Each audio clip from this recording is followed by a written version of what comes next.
বিসমিল্লাহির রহমানির রহিম। বাংলাদেশ জাতীয়তাবাদী দল বাংলাদেশের সর্ববৃহৎ রাজনৈতিক দল। বিগত 17 বছরের ফ্যাসিস্ট বিরোধী আন্দোলনে আমরা রাজপথে ছিলাম। বাংলাদেশের গণতন্ত্র বিপন্ন হয়েছিল, ভোটের অধিকার মানুষের ছিল না।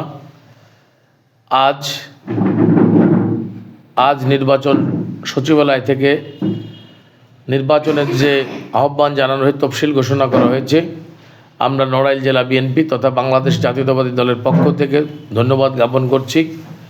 বাংলাদেশের মানুষ আজ নির্বাচনের জন্য অপেক্ষা করছে। আমি বাংলাদেশ জাতীয়তাবাদী দলের একজন প্রার্থী হিসাবে আমার সংসদীয় এলাকা 94 নড়াইলের জনগণের পক্ষ থেকে অভিনন্দন জানাচ্ছি। আমরা বিগত 14 মাস 15 মাস ধরে 4 তারিখে ছাত্র আন্দোলনে ফ্যাসিস্ট সরকারের পরাজয়ের পর থেকে আমরা ভোটের মাঠে আছি। আমাদের প্রিয় নেতা, প্রিয় অভিভাবক, আগামী দিনের রাষ্ট্রনায়ক জনাব তারেক রহমান আমাদেরকে মনোনয়ন দিয়েছে। আমরা নড়াইলের মাটিতে বিভিন্ন হাট বাজার, স্কুল কলেজে গণসংযোগ করছি, পাশাপাশি উঠোন বৈঠক করছি। আমাদের নেতৃবৃন্দদেরকে নিয়ে আমরা ডোর টু ডোর ভোট চাচ্ছি এবং আমাদের নেতাকর্মীরা প্রতিটা বাড়িতে ভোট প্রার্থনা করছে। এবং আমাদের দেশনেত্রী বেগম খালেদা জিয়া অসুস্থ, সেই কারণে আমাদের নির্বাচন ব্যবস্থা আজকে দোয়া এবং মাহফিলের মধ্যে সীমাবদ্ধ হয়েছে। আমরা আশা করছি অচিরে আমার দেশনেত্রী পুরোপুরি সুস্থ হয়ে উঠলে আমরা মাঠে ময়দানে নির্বাচনের আওয়াজ নিয়ে পুরোপুরি মাঠে নেমে যাব।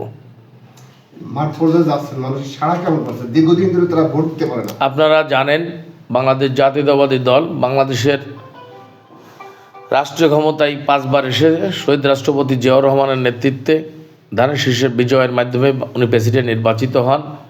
1981 সালে শহীদ রাষ্ট্রপতি জিয়াউর রহমানের মৃত্যুর পরে সাত্তার সাহেব রাষ্ট্রপতি নির্বাচিত হন। আমাদের দেশনেত্রী বেগম খালেদা জিয়া, ম্যাজিক্যাল লেডি, উনি 9 বছরের স্বৈরাচার বিরোধী আন্দোলন এরশাদকে পতন ঘটিয়ে বাংলাদেশের গণতন্ত্রের পদযাত্রা শুরু করেন এবং 91 সালের 27 ফেব্রুয়ারি নির্বাচনে তিনি জয়ী হয়ে বাংলাদেশের তৃতীয়বারের মতো রাষ্ট্রীয় ক্ষমতায় আসে। তাই এই দলকে আমরা নির্বাচনমুখী দল। আমরা এই দল আমাদের তৃণমূল পর্যায়ের মানুষ নির্বাচনের জন্য অপেক্ষা করছিল। আমরা প্রায় 17 বছর ধরে ভোট দিতে পারি নাই। সকল ক্ষেত্রেই শুধু বিএনপির সমর্থক নয়, সাধারণ মানুষ ভোটের প্রতীক্ষায় রয়েছে। প্রতিটা চার দোকানে, প্রতিটা প্রতিষ্ঠানে, বিভিন্ন হাট বাজারে সকলের একটাই কথা যে কে প্রার্থী হচ্ছে, কে বিজয়ী হবে এবং বাংলাদেশে আগামী রাষ্ট্র গঠনে জনাব তারেক রহমানের নেতৃত্বে আমরা আশা করছি সরকার গঠিত হবে।